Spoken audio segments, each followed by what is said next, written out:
नमस्ते, स्वागत छ यहाँहरूलाई मेरो च्यानलमा।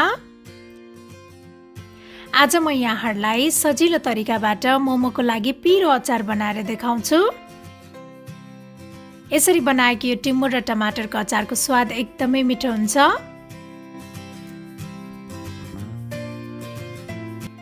सबैभन्दा पहिला मैले यो प्यानमा चाहिँ पानी तताउन राखेको छु। अब यसमा यो सुकेको खुर्सानी राखेर बोइल गर्नुपर्छ। यो सुकेको खुर्सानी चाहिँ धेरै पिरो नभएकोले मैले चाहिँ अलि धेरै नै लिएको छु। यदि यहाँहरूले अलिक कम पिरो खानुहुन्छ भने खुर्सानीको बिया निकालेर यसलाई बोइल गर्नुहोला। खुर्सानीलाई एकैछिन बोइल गरिसकेपछि अब यसमा मैले यो 2टा टमाटर पनि राखेँ। अब यो टमाटरसँगै यसलाई 1-2 मिनेटसम्म बोइल गर्नुपर्छ।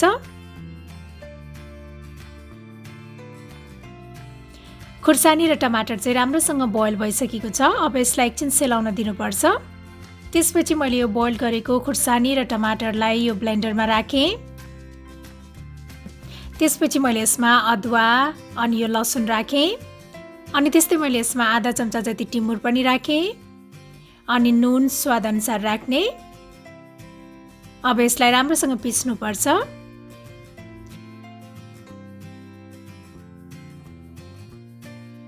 यो चाहिँ राम्रोसँग पिसिसकेको छ।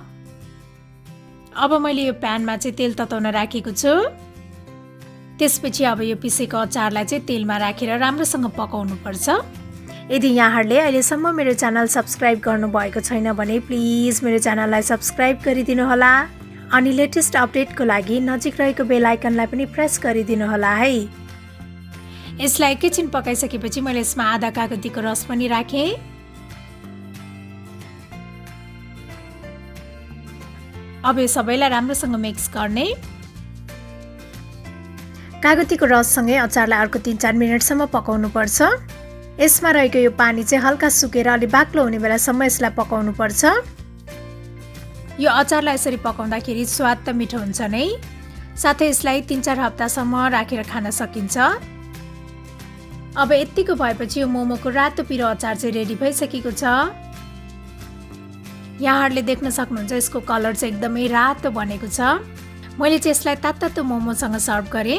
मैले यहाँहरूसँग मोमोको रेसिपी लिङ्क चाहिँ डिस्क्रिप्सन बक्समा सेयर गरेको छु। मलाई आशा छ यहाँहरूलाई यो मोमोको रातो पिरो अचारको रेसिपी पक्कै पनि मन पर्यो होला। र मेरो अरू यस्तै रेसिपीहरूको लागि प्लिज मेरो च्यानललाई सब्स्क्राइब गरिदिनु होला। अनि नजिक रहेको बेल आइकनलाई पनि प्रेस गरिदिनु होला है। Thank you for watching. Bye by.